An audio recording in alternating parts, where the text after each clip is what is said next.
You're listening to the Journey podcast. Often, trauma and traumatic experiences are stored in the body and resurface as physical symptoms. How can you help your body release this trauma? Find out in today's episode. Hi, I'm Petra Brunbauer, and with decades of experience with sadness, pain, anxiety, and stress, I finally figured out how to leave all that behind. And this podcast shows you how to break free permanently so you can reclaim your sanity and find the self-esteem and energy to go after the life you desire. With real talk about mental health, holistic healing, and the tough journey of coming out the other end. This is the Journey Podcast. Welcome to today's episode. People often have unexplained physical symptoms that do not seem to have an illness or injury they can be attributed to. Years can be spent visiting doctors and specialists just to be told that physically everything is in order.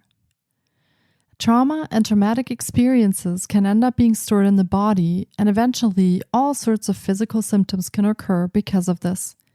If the trauma is not processed, it cannot be released from the body. I had the privilege of speaking with Kelsey MacDougall, who uses somatic experiencing to help her clients heal from trauma. Somatic experiencing is a body-focused approach that can help release trauma from the body. In essence, it lets the body complete its self-protection cycle so we can heal and release the energy tied to trauma, shock, or traumatic experiences. Kelsey is trained as a clinical counselor, registered with the Canadian Counselor and Psychotherapy Association and British Columbia Association of Clinical Counsellors. She's a somatic experiencing practitioner and a holistic nutritionist. Kelsey is a believer in our innate ability to heal in body, mind, and spirit.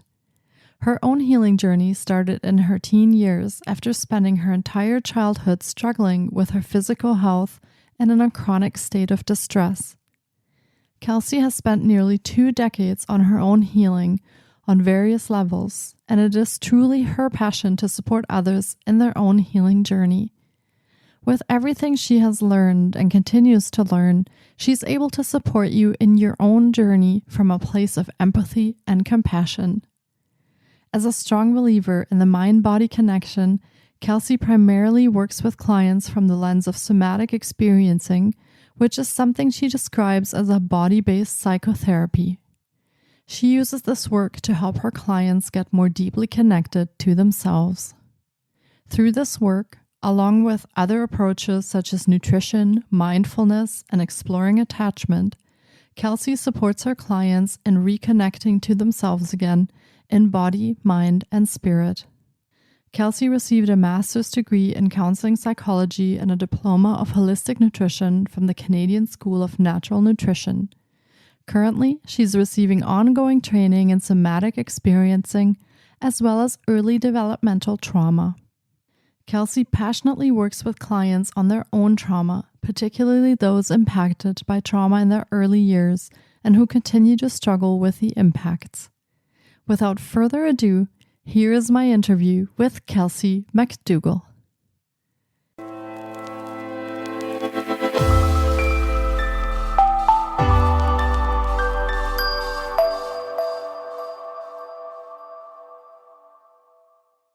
Hi, Kelsey. It's so great to have you on the podcast. I'm excited to explore somatic experiencing with you because we have not talked about that on the podcast yet. So welcome to the Journey Podcast. Thank you so much. I'm excited to be here and be able to chat with you today. Yes. So let's get started. Can you share a little bit about yourself? So you mentioned somatic experiencing. So I'm a somatic experiencing practitioner, as well as a clinical counselor. And in a past life, it feels like a holistic nutritionist as well. So I work with clients who are dealing with trauma and looking to overcome things that have been holding them back in their life, like relationship issues, anxiety, any sort of mental health stuff that might be going on for them, and working from a really holistic perspective to support them in their healing. That's amazing. And how did you end up getting onto this path and into this work? Well, I think there's a long version and a short version of that story. Maybe I'll try to weave it into a medium-sized story, but ultimately, as so many people who find this type of healing work, it was really my own journey that led me here in terms of like my own healing work that I needed to do, that really, I feel like it really guided me to study these different modalities. So I struggled a lot with health right from the very get-go with a very traumatic birth experience and struggling from various health conditions from then on, from moving forward from there. So it was my whole life, really. And when I was a teenager, things were just really bad. And after going around through the medical system, going to different doctors, getting all the tests, going to specialists and all the things and not getting any answers, I finally started working with a naturopath. And that is really the tipping point, or like the turning point, I should probably say, that led me to explore more of these holistic healing modalities. And that's kind of where it started. So it sounds like a lifelong journey for you that brought you Mm-hmm. here. Wow. And you mentioned that you're a somatic experiencing practitioner. And what is somatic experiencing? Well, somatic experiencing is a form of healing work. Sometimes it's described as more of like a bottom up approach versus a top down approach, meaning that we really look at starting from the very beginning, starting from the body versus starting from the mind. And how I work with it in my practice is really supporting my clients and tuning into their body. So it's a lot of paying attention to nervous system, noticing the dysregulation in the body. So that can be things like, maybe you're on edge a lot of the time. Maybe you startle really easily. Maybe you have these symptoms of anxiety that you can't really explain. It just seems to be there all the time, or struggling with sleeping or digesting. It can show up in so many different ways. We could talk for hours, I'm sure, about all the different ways that can show up. Mhm. But it's about really tuning into the body, making space for our emotions and our trauma, really. Ultimately, that's the kind of end goal, to move through our system. And you're also a counselor. And why would you use somatic experiencing versus, let's say, counseling or other psychotherapeutic healing modalities? What's the advantage? Well, I really weave the two together. And how I often explain it to my clients who are maybe new to somatic work, who have had a more traditional like talk therapy style counseling in the past. So like a really common approach that a lot of people are familiar with these days is CBT, cognitive behavioral therapy, for example. Mhm. How I explain it to them is sort of like, that's just dealing with one aspect. That's looking at the mind, which is really important. We don't want to ignore the mind. The mind is so much of what we need to work with in our healing, but it's only one part. And so what I like to do is weave them together. So working with the mind, so working with the thoughts, the narratives, the stories that we might be holding, and also looking at how those are being stored in our body. So looking at how those are creating distress within our system. And so when we weave the two together, it's a more holistic way of addressing what's going on, in particular when we're dealing with trauma, Mhm. because we can't talk or think our way out of a trauma response. It doesn't work. Yes. And what Mm-hmm. kind of clients do you usually work with? And what kind of things do they come to you with? Is it mostly trauma related, or do you work with mental health issues as well? Do you have clients that deal with anxiety or high stress? Mm-hmm. Absolutely. I mean, to me, it's all woven together, and it's very, very rare that I encounter a client who comes to me with anxiety, for example, who doesn't have a history of trauma, Mhm.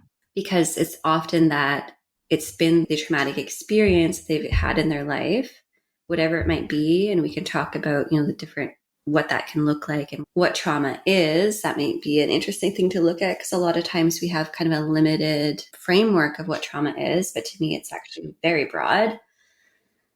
And so we look at how this trauma from the past is showing up in their current life, impacting them in their relationships, with their mental health, their ability to just do day-to-day tasks, connect, relate to others, feel safe in their environment. And then we could also look at, the psychosomatic manifestations that can show up for people, such as digestive issues, headaches, aches and pains in the body. Things like that are also very common. So those are definitely some signs of trauma. And you mentioned that there are different kinds of trauma or even different ways of defining trauma. So what would you say trauma is in your experience? Well, trauma is anything that has happened to us where we haven't had. There's a saying that I don't know if it's specific to the SE work, but it's the somatic experiencing work, but it's like trauma is something that was too much, too fast, too soon. So ultimately meaning that it's something that happened that we didn't have the capacity to deal with in the moment. It was too much. It was too overwhelming to process. And so oftentimes when we think about trauma, we think about, sometimes people refer to it as like the big T trauma. So some abuse, a major accident, war, things like that. And absolutely, those are trauma. And a lot of the work that I do with my clients is helping them understand that the things that they experienced were also trauma. So maybe having a parent who was emotionally unavailable or verbally abusive in some way, having medical procedures, things like that, that can also be very, like at an early age in particular, when we don't understand what's happening, that can also be very traumatic. Having a parent leave for an extended period of time without the understanding that, oh, they're leaving. It's not because I did something bad or wrong. It's because they need to go to work, or they need to do this, or they need to go take care of this thing for a week or whatever. And they'll be coming back. That can feel very traumatic depending on what age and stage you are at in your development. And would that be part of developmental trauma? I mean, depending on what age that happens, but yeah, absolutely. Now, if somebody wants to come work with you, how do they know if somatic experiencing or trauma healing is right for them? That's a great question. So oftentimes it's kind of funny. I mean, I work from a very intuitive place in the healing work that I do. And I find that it tends to be that my clients do too. I think like attracts like. So oftentimes, which is I find really interesting and I love it, is that a lot of my clients, they find that like, I've just been getting curious, or somebody's been telling me about somatic work, and I just couldn't stop thinking about it, or I really wanted to learn more about it. So to me, I'm a huge advocate for listening to those little internal whispers, those messages that come from within, our intuition, that are maybe guiding us into seeking this type of healing. But even if you're not getting that, it's also great for people who are dealing with things like any mental health issues, so anxiety, depression, anything like that, where it just is feeling unmanageable. Maybe you've tried more traditional methods of therapy and it's like, okay, like, yeah, I've got all those tools in my toolbox, but it's still, I still keep having to manage my anxiety. And I don't want to just manage my anxiety for the rest of my life. Also for people who it's really common for people who have had early trauma to also be developing things like I've been mentioning, like had to develop a psychosomatic manifestation of that trauma. So again, the most common things like digestive issues, autoimmune stuff. So like thyroid issues are really common. Again, pain, headaches, that sort of thing that can't really be explained by Western medicine. That is also really, to me, a pretty clear indicator that there's something going on within your system, within your body, that is needing extra support. Yeah, that is a very good point that you're making there, because oftentimes we might have emotional or mental traumas and they manifest as something physical, and it can't really be explained. All the tests come back negative and there's really no allopathic explanation for it. So definitely in that case, it would be great to seek out some other avenues like the somatic experiencing. And what benefits do your clients usually see from doing these somatic experiencing and really getting into their body? Well, my ultimate big picture goal for my clients is to support them in feeling connected and coherent. So oftentimes our mind's saying one thing, our heart's saying something else, a different part of our body saying something else. And it's like there's all these different messages coming in, and it's so confusing. It takes a lot of energy to navigate all those conflicting sources of information that are coming from within. And so ultimately, again, my big picture goal is to be like, okay, so let's get all of you on the same page, or at least all of you able to listen. So it's not like a battle, an internal struggle.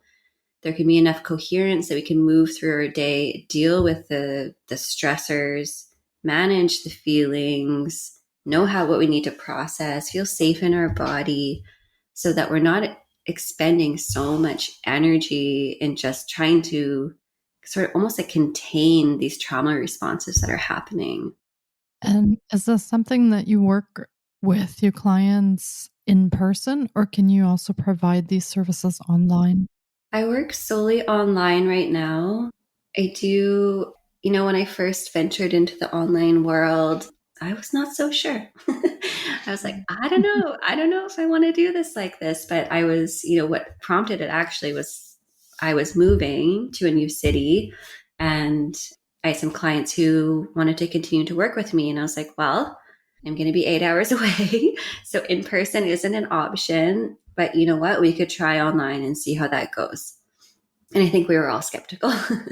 But we tried it, and I was like, wow, this really works. And what I come back to time and time again, especially when I have new clients who are looking to work with me and have that same question, I talk about energy, and the energy knows no bounds. Like we can feel energy from across a room and across the world, I believe. And there's some really, really fascinating research in quantum physics, but we're not going to talk about that today. And I probably I'm not able to fully articulate it well either, but it's fascinating how much I can feel from a client by simply just connecting with them, having that intention to be present with them. And it's like they're, a few feet away from me in my office, but they're, some just live in the same city and they're, a few kilometers away, and some are much, much further. And it really doesn't make a difference, which I just love knowing that.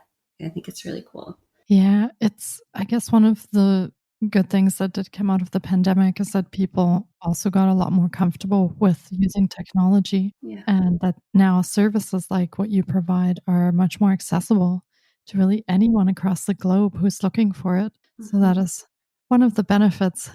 Then I don't have to move to the same city and I can still work with you. So that's fantastic. Yeah, absolutely. And I find, where I live in British Columbia in Canada, there's a lot of small communities, and people have there's very limited options. Like maybe there's one counselor in town, if that, and they know them personally. And it's like, ooh, I don't want to work with that person who I know or I know knows everybody, even though we're bound by confidentiality, and that counselor would, I'm sure honor that. It just doesn't quite feel safe, or maybe they don't practice in a methodology that resonates.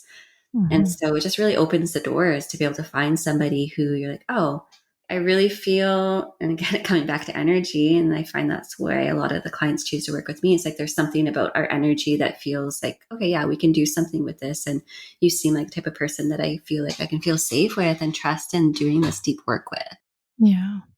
Yeah, and that is so true, because I used to live in rural British Columbia as well for a long time. And definitely having the choice of a provider that you want to work with is a huge thing, because there really wasn't much choice when I lived there.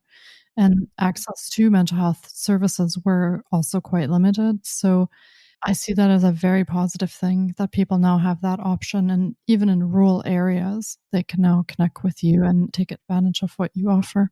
Yeah, for sure. And what are some simple strategies that people who just want to try out somatic experiencing, or who just are exploring a little bit, could work with? There's a couple that they're kind of my go-to, because I find that they can be really supportive and they're simple, and you can pretty much do them, I want to say pretty much anywhere, but except maybe when you're driving. Yes. One of them is, and I'm sure you're familiar with this one, is the orienting. So what that is taking some time and space just to allow yourself to settle allowing yourself to just drop into your body, notice the support. If you're sitting, notice the support under your seat, maybe noticing your breath and taking however much time you feel like you need just to settle. And then allowing yourself to simply notice where you are. So what this means is allowing your eyes just to scan the space that you're in. And if thoughts come in, just inviting them to float away. And just allowing yourself to really arrive in this space, really notice. And the idea is, because we're talking about somatic work, we're talking about the nervous system and dysregulation in the system. The idea is that we are able to allow our nervous system to see that there's no threat in our present environment. There's no wild animal in the corner that's about to attack us. There's no danger. There's nothing that we need to worry about. And sometimes what we need, or what our nervous system needs, is that permission and that awareness, like, oh, okay, it's safe for me to settle. It's okay for me to relax. And sometimes when we're in a hypervigilant state, we don't know that. We're just like on edge, looking at everything, every sound, every movement, everything that we see is like, oh, what's that? What's that? What's that? What's that? And so with orienting, it just gives us that permission to just slow down. Okay, let's actually assess here, and we're good. We're safe. We can just sit here and breathe, and we're going to be okay. I love that. Yeah. It's almost a little bit when you're starting to prepare for meditation also, right? Becoming aware of what is around you, underneath you, and beside you, and really taking in everything that is there and realizing that you're in a safe space. Yeah, so, absolutely. Thank you so much for sharing that. What a great strategy that people can try. And I have one more. Yeah, absolutely. Okay. Yeah. So I love that. I like to frame this as like, sometimes we need to see that the external is safe. And so that's when we would utilize orienting. And sometimes we need to feel that the internal is safe. And so depending on your trauma, depending on where you're at, you might have a different need. And so sometimes the orienting might actually create more anxiety. So if you're in an environment where maybe something really scary happened, or maybe the environment is just like feeling pretty chaotic because maybe you're moving and there's boxes everywhere or something, that might not feel like the best resource. And so another one one of my go-tos that I recommend to so many of my clients just right off the bat, session 1, here's a couple tool strategies you can do, is referred to as like the self squeeze. So if you could see me right now, I'm just kind of clasping my own hands and just giving them a little squeeze and just allowing myself to feel how that feels. And slowly just working up my arms and just giving enough compression that, you really feel it, but obviously don't hurt yourself. There's no need for, too much pressure, but you want to make sure that you really do feel that connection. And as you do that, you might notice parts of your body that might want a little squeeze. So maybe your legs, or maybe around your torso or your shoulders, maybe even your head, and just allowing yourself to just receive that tactile pressure can feel really resourcing, and just to support you in coming back into your body. And again, recognizing like, oh, hey, here I am in my body and I'm safe in my physical body right now. I'm squeezing my arm. I love that one. Every time I do that, I'm like, it just it's true. It does something in your body that sort of brings a bit of instant relaxation. You calm down a bit and you start focusing on that touch instead of everything that's floating around in your head. So, yeah, I do love that as well. So thank you so much for sharing those 2 strategies. Wonderful things that people can try right away. Yeah, my pleasure. And would you like to go over some of your own programs and services that you offer so listeners can get a feel for how they could connect with you or how they could work with you? For sure. Yeah. So primarily, I work one-on-one with clients, and like we've talked about, that's available. Those services are available online. I often do various online events throughout the year. So I love to celebrate and really get conscious and set intentions around like solstice and things like that. So I often run events around those times of the year, and also women's circles online. And I'm just feeling like, oh, there's all these things that I do. Yeah, that's amazing. I also have an online course that I've just been getting out there just recently. So I have an online course as well that is called Finding You. It's a 21-day self-guided journey for people who are looking to reconnect to themselves. And we take, week 1 is about body, week 2 is about the mind, and week 3 is about spirit. So tuning into things like intuition, our own energy, things like that. And it's a really great foundational starting ground, I find, for people who are just getting curious about this work and just wanting a bit of a reset and just looking like, okay, so what are some things that I can do for myself so that I can really tune back in, so that I can learn some new tools, so that I am developing some of this awareness and getting myself really prepared for some deeper healing work. Mm-hmm. And that's available on my website that I'm sure will be in the show notes. Yes. Thank you so much for sharing all of your offerings. And we will definitely be linking to all of Kelsey's offerings in the show notes as well, as she mentioned. And you can check those out for all the ways that you can connect with Kelsey directly and work with her. Well, this has been another incredible episode, and I really hope our listeners have enjoyed the journey into somatic experiencing as much as I have. And thank you so much for the fantastic strategies that you offered. And it has been so great chatting with you, Kelsey. Thank you for your time today. Thanks so much, Petra. Thanks. Take care. You too. Thank you so much for taking time out of your day to listen in. If you enjoy the Journey podcast, please subscribe, share on social media, and leave us a review. And be sure to get your copy of our brand new ebook called Break Free. Sending you love and courage, and see you next week. Until then, you can find us on Facebook, Instagram, and the Journey blog.